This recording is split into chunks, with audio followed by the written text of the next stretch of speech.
Well, hello, welcome to my channel. Today I'm going to show you how to fix this right here. This is my GE right here, electric range, and over time the surface burner element coil is not working anymore. This one is not working. Look at somehow it's got a hole in it. So when I turn it on, it's got like a really, this part right here glow red. It shouldn't be doing that. This part right here, like smoke coming out. So, and I think this one is not working either. Somehow it's not making contact. And this too is okay. So this is the part I got from Amazon. So this one is the surface burner element coil. The part number right here, WB30M2. Okay, right there. So I got how many coils right here? 1, 2, 3, 4, 5, 6. It's the same thing like the one I got up there. So this is not an was an OEM part number. OEM is a little more expensive. This is a generic. So generic would be good. So this costs about what? I think it's about like $12–15. If you buy a OEM one, it's gonna cost you like $45. So just go with a generic one. If you don't feel comfortable with a generic one, just buy the genuine one. So but this off the market one is I think like $15 or something like that. So I'm gonna replace all the drip pans. Gonna replace all 4 of them. So I ordered 4. I think like a set of 4 right here, like $12. I ordered 2 of this right here. So this is an 8-inch one right here. Diameter of this is 8 inches.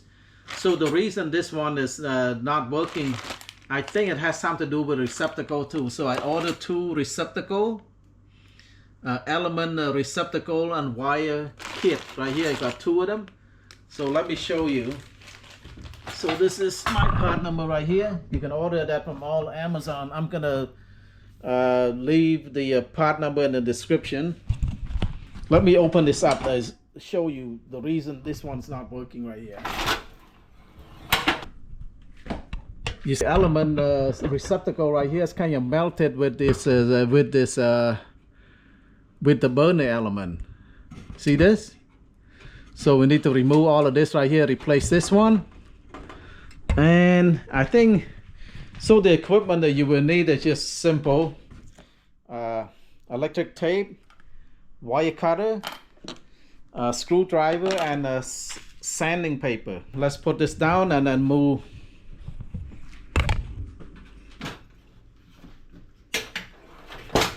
So this house we do a lot of cooking, and when you cook and you know the water boil over and then drip all over this right here, drip into the drip pan, and sometimes it's shorted out right here. The service element that connected to the receptacle, it's shorted out. That's why I've been replaced this a couple of times already since we live here.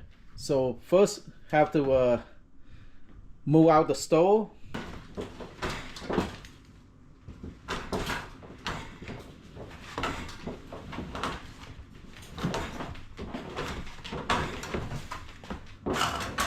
So much dirt behind here, so let me clean this up first. And next thing is just disconnect the power. You don't want to be working with it while the power's disconnect that.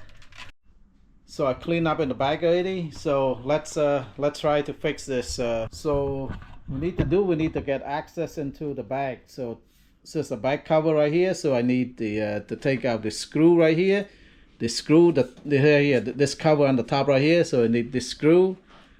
I need to take this out. I need to take this screw out. A socket wrench. This is let's see. So this is 1/4 socket wrench right here. Need to take this out, and then for this part I just need the screwdriver. So there's let's remove this side here. One there. Remove this.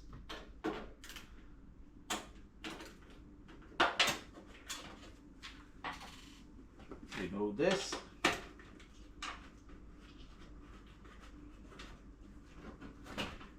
Alright, now we can remove this cover right here.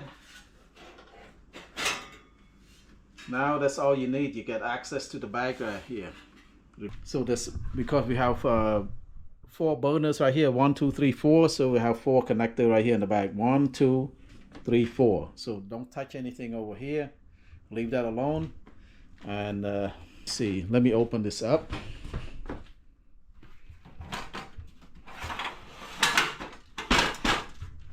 See, this is a part we want to, you see this part right here, it's already fused. Basically, it's melted and it's connected to the burning element right here. It can't be disconnected. Normally, you can disconnect this part right here, but somehow water, when we, we do a lot of cooking and the water boil, spill over and then get into right here. Look at it's, so this part and this side fused together.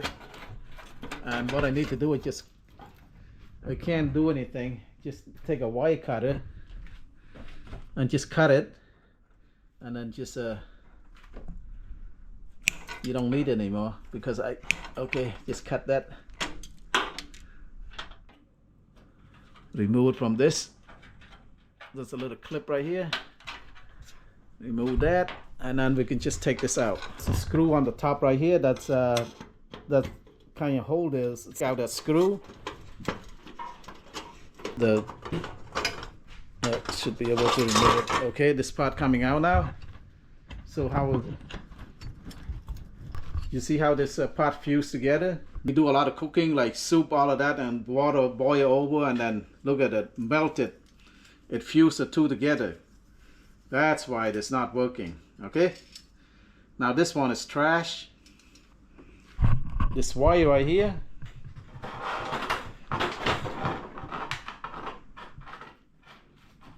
Okay, so this wire right here, and got electric tape on there, so we just remove the electric tape. All right,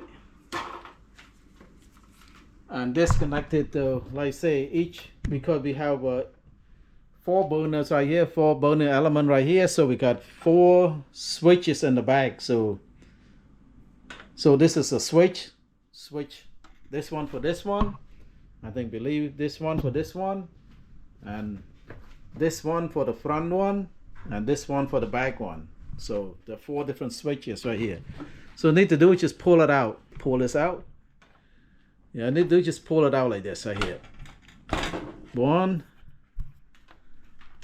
Just pull it out. Okay. So when you put it back, it doesn't matter which one it is, and just put it, there's no negative or positive on here. So it didn't really matter because the wire didn't identify which one is a negative, which one go which. So just put it back. The receptacle.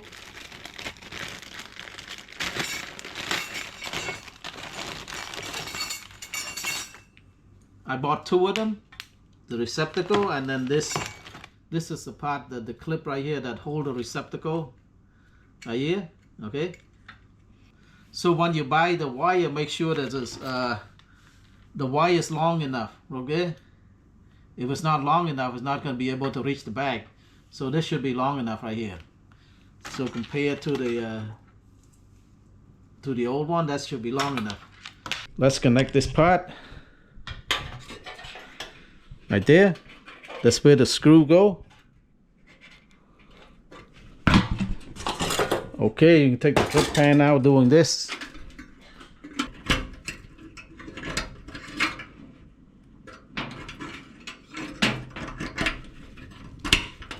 Okay.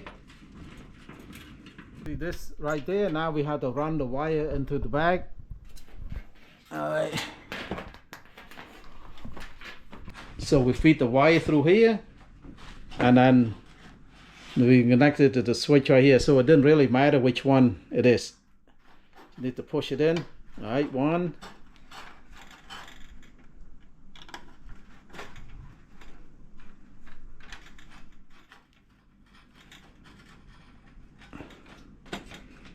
Make sure you push all the way in. Yeah. Connect it. Alright, all the way in. Electric tape kind of tape this wire together so it won't.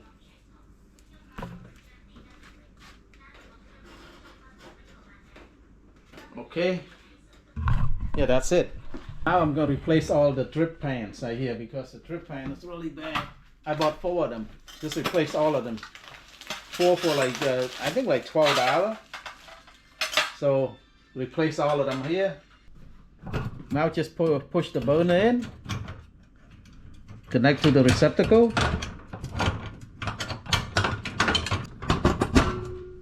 Right. That's it. Yeah, this wire is supposed to go into this clip right here, so it won't. So this wire is supposed to go into the clip right here, and then that's it. So everything connected. Let's test it out. So plug it back in, and then after that, I'm going to change the other one. All right. Moment of truth. Just plug this in and test it out. See if it's working. All right, let's test it out. So this one is this one right here. Turn it on.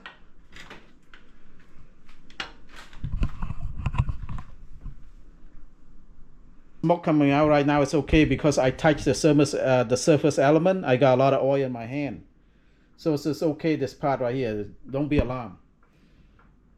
So when you just plug it in, it's gonna burn up all the oil that you touch on the surface element.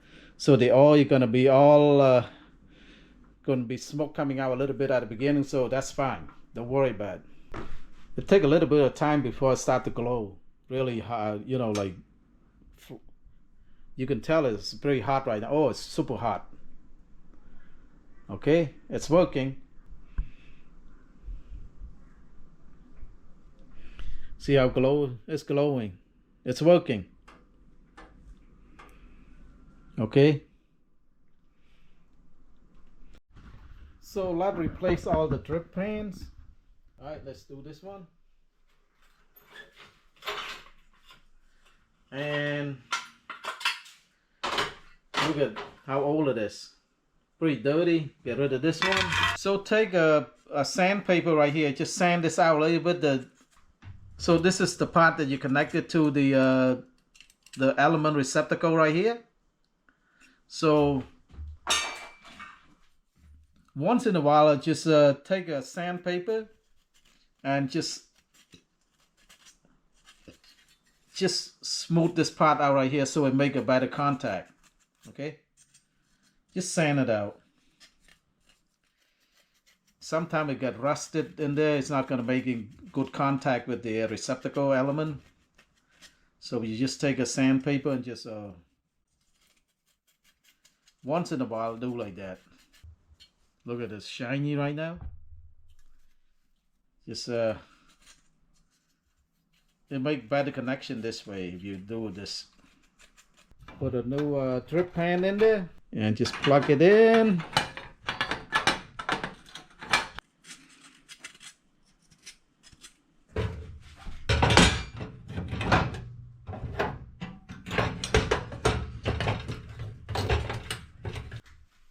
And now come to the back, and yeah, I think everything working. We just need to put the cover back on.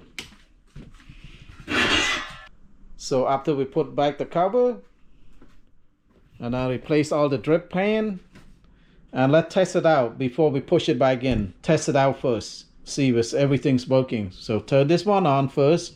This is the front.